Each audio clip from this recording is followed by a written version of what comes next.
Nhớ xong rồi. Nhớ rồi. Lúc nào mày phá tới kênh câu nữa. Bạn hỏi rằng câu đấy.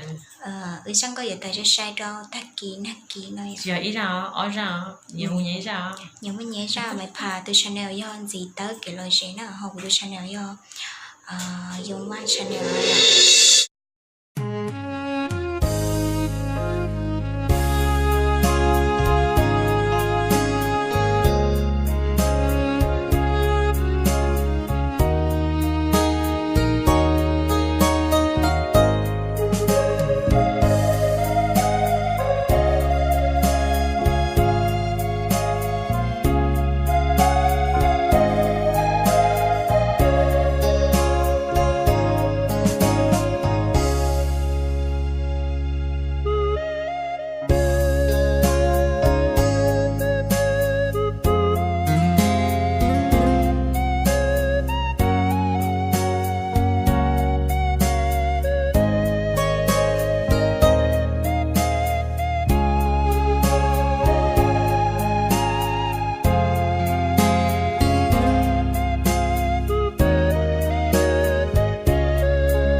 có sách dương từ khen rung nơ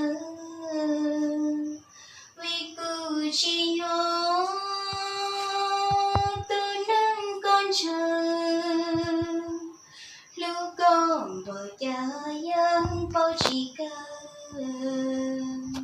giờ mưa in đường cứ dạy lời tiếng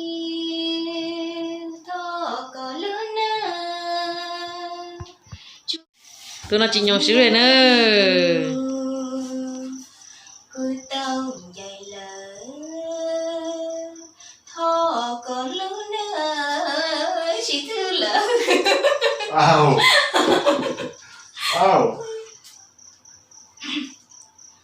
Dạo mùa in đường cứ tao dạy lời thọ có sách dương từ khen rộng nơ vì cứ chỉ nhớ từ nắng con chờ lúc con bờ cha dân bao chỉ cơ dòng mùa in đường cứ dạy lời tiếng thọ có lúa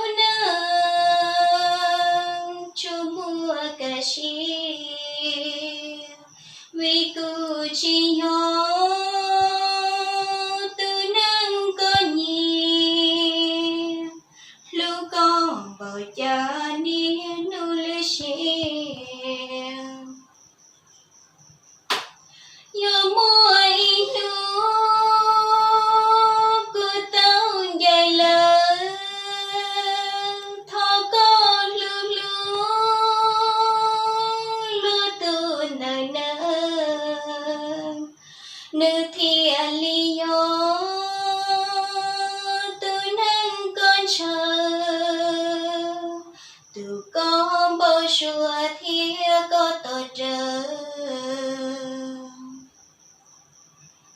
dòng mùa in đường cứ tao dạy mùa cứ dọn dọn cho gió kề lưa mù có gió nước cứ gió chia từ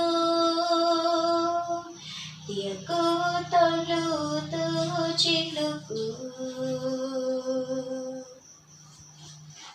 Ok, tao luôn bên ní nè.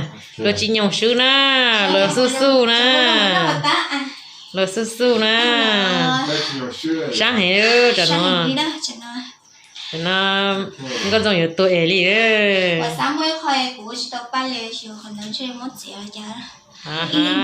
Ok, bye bye.